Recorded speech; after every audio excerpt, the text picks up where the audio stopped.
Donc j'étais tout à l'heure au jardin public. Et puis j'ai eu cette illumination. Voilà, tout d'un coup c'était là. C'était clair comme le jour. L'existence s'était soudain dévoilée. Elle avait perdu son allure inoffensive de catégorie abstraite. C'était la pâte même des choses. Cette racine était pétrie dans l'existence. Ou plutôt, la racine, les grilles du jardin, le banc, le gazon rare de la pelouse, tout ça s'était évanoui. La diversité des choses, leur individualité n'était qu'une apparence, un vernis. Ce vernis avait fondu. Il restait des masses monstrueuses et molles, en désordre, nues, d'une effrayante et obscène nudité.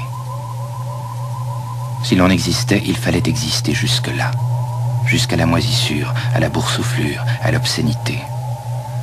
Dans un autre monde, les cercles, les airs de musique gardent leurs lignes pures et rigides. Mais l'existence, c'est un fléchissement.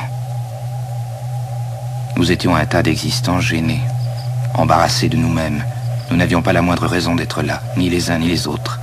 Chaque existant, confus, vaguement inquiet, se sentait de trop par rapport aux autres. De trop. C'était le seul rapport que je puisse établir entre ces arbres, ces grilles, ces cailloux.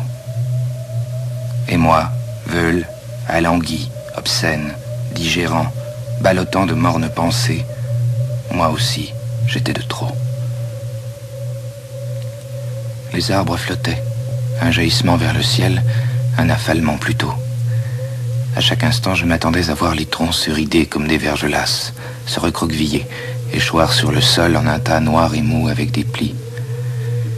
Ils n'avaient pas envie d'exister, seulement ils ne pouvaient pas s'en empêcher. Voilà. Alors ils faisaient toute leur petite cuisine doucement, sans entrain. La sève montait lentement dans les vaisseaux, à contre-cœur, et les racines s'enfonçaient lentement dans la terre. Mais ils semblaient à chaque instant sur le point de tout planter là et de s'anéantir. Là et vieux, ils continuaient d'exister de mauvaise grâce, simplement parce qu'ils étaient trop faibles pour mourir, parce que la mort ne pouvait leur venir que de l'extérieur. Il n'y a que les airs de musique pour porter fièrement leur propre mort en soi comme une nécessité interne. Seulement ils n'existent pas. Tout existant naît sans raison, se prolonge par faiblesse et meurt par rencontre. L'essentiel, c'est la contingence. Je veux dire que par définition, l'existence n'est pas la nécessité. Exister, c'est être là, simplement. Les existants apparaissent, se laissent rencontrer, mais on ne peut jamais les déduire. Tout est gratuit. Ce jardin, cette ville, et moi-même. Quand il arrive qu'on s'en rende compte, ça vous tourne le cœur et tout se met à flotter. Je me laissais aller sur le banc, étourdi, assommé par cette profusion d'êtres sans origine. Partout des éclosions, des épanouissements. Mes oreilles bourdonnaient d'existence.